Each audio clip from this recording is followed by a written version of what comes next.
Hello दोस्तों, आप लोगों का स्वागत है अपना YouTube channel Sunny section education में। आज का टॉपिक बहुत खास होने वाला है, क्योंकि आज का टॉपिक इसीलिए खास होने वाला है कि लेक्चर 1, लेक्चर 2, लेक्चर 3, लेक्चर 4 मतलब बतला चुके हैं, ट्रिक के माध्यम से बतलाएं, और लेक्चर 5 भी आपको ट्रिक के माध्यम से बतलाएंगे। ये क्लास 10वां का फिजिक्स है, प्रकाश का परिवर्तन, पहला चैप्टर प्रकाश का परिवर्तन। लेकिन प्रकाश का परिवर्तन है, लेकिन लेक्चर 5 है। लेक्चर 1, 2, 3, 4 ये बतला चुके हैं ट्रिक के माध्यम से। ये भी जो जितना लिखा हुआ है, वास्तविक प्रतिबिंब, आभासी प्रतिबिंब, प्रकाश के परिवर्तन के कितने नियम होते हैं, सब ट्रिक के माध्यम से बतलाएंगे। इसलिए इस वीडियो की कम से कम शुरू से अंत तक देखिए।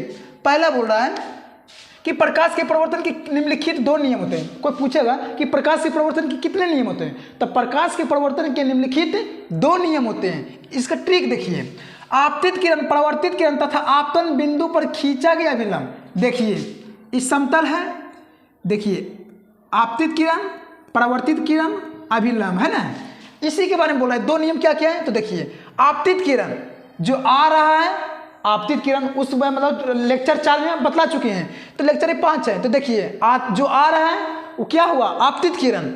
तो आपतित किरण, परावर्तित किरण जो जा रहा है परावर्तित, और आपतन बिंदु, आपतन बिंदु मतलब जो अभिलंब है, आपतन बिंदु पर खींचा गया अभिलंब, आपतन बिंदु पर जो खींचा गया अभिलंब, तीनों एक ही समतल में होते हैं। आप देखिए इस बिंदु पर जो आपतन बिंदु है, इसको बोलते हैं आपतन बिंदु।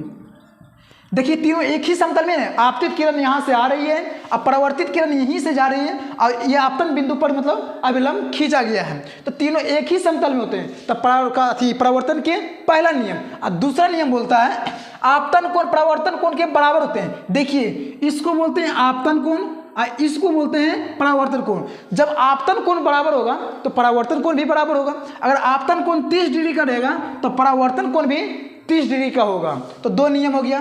पहला बोलना है कि प्रकाश के परिवर्तन के निम्नलिखित 2 नियम है। पहला बोलना है आपतित किरण और परावर्तित किरण तथा खींचा गया विलंब तीनों एक ही समतल में होते हैं। दूसरा हो गया नियम कि आपतन कोण परावर्तन कोण के बराबर होते हैं।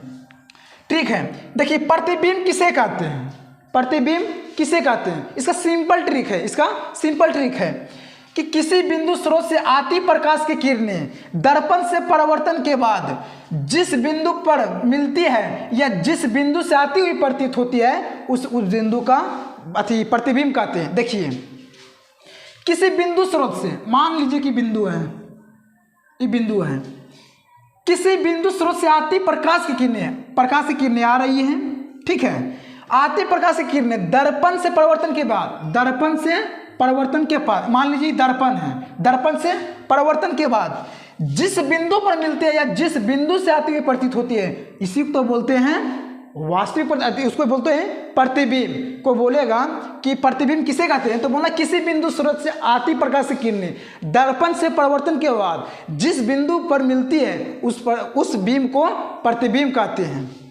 प्रतिबिंब का 2 भाग है। प्रतिबिंब को पूछेगा प्रतिबिंब कितने प्रकार के होते हैं, तो प्रतिबिंब 2 प्रकार के होते हैं। पहला हो गया वास्तविक प्रतिबिंब, दूसरा हो गया आभासी प्रतिबिंब। पहला हो गया वास्तविक प्रतिबिंब, दूसरा हो गया आभासी प्रतिबिंब। दोनों को ट्रिक पर याद करना है, दोनों को ट्रिक पर याद करना है। तो ट्रिक पर कैसे याद करना है, देखिए प्रतिबिंब 2 प्रकार के हैं, वास्तविक प्रतिबिंब, दूसरा आभासी प्रतिबिंब। कोई पूछेगा कि वास्तविक प्रतिबिंब किसे कहते हैं, वास्तविक प्रतिबिंब किसे कहते हैं, सिंपल इसी पर है, सिंपल इसी पर। देखिए किसी बिंदु स्रोत से आती प्रकाश की किरणें दर्पण से परिवर्तन के बाद जिस बिंदु पर वास्तव में मिलती है उसे हम वास्तविक प्रतिबिंब कहते हैं। इसमें क्या था, प्रतिबिंब किसे था, तो किसी बिंदु स्रोत से आती प्रकाश की किरणें दर्पण से परिवर्तन के बाद जिस बिंदु पर मिलती है उसे हम प्रतिबिंब कहते हैं। लेकिन अगर कोई पूछेगा कि वास्तविक प्रतिबिंब किसे कहते हैं, तो सिंपल उसी है, मतलब किसी बिंदु स्रोत से आती प्रकाश की किरणें दर्पण से परिवर्तन के बाद जिस बिंदु पर वास्तव में मिलती है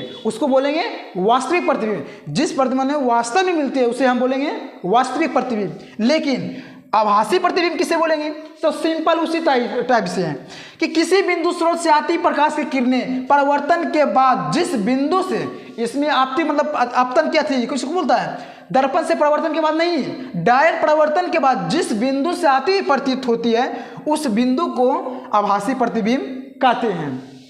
सिंपल इसका समझिए आभासी प्रतिबिंब के कि किसी बिंदु स्रोत से आती प्रकाश की किरणें परिवर्तन के बाद जिस बिंदु पर आती हुई प्रतीत होते हैं उस बिंब को हम क्या बोलते हैं, आभासी प्रतिबिंब कहते हैं। इसका दो उदाहरण है। पहला हो गया जैसे हम वास्तविक प्रतिबिंब का बोलेगा कि उदाहरण क्या है, तो बोलना है कि इसको पर्दा पर उतारा जा सकता है। वास्तविक प्रतिबिंब को पर्दे पर उतारा जा सकता है, लेकिन आभासी प्रतिबिंब को पर्दे पर उतारा नहीं जा सकता है। अगर आपको ये वीडियो पसंद आए तो इस चैनल को सब्सक्राइब करें, लाइक करें, शेयर करें। अगर आप लेक्चर 1, 2, 3, 4, 5 नहीं देखे हैं, जाइए मेरे यूट्यूब चैनल पर देख लीजिए। इस वीडियो के कम से कम अधिक से अधिक अपने दोस्तों के साथ शेयर कीजिए। मिलते हैं नेक्स्ट वीडियो में। जय हिंद, जय भारत।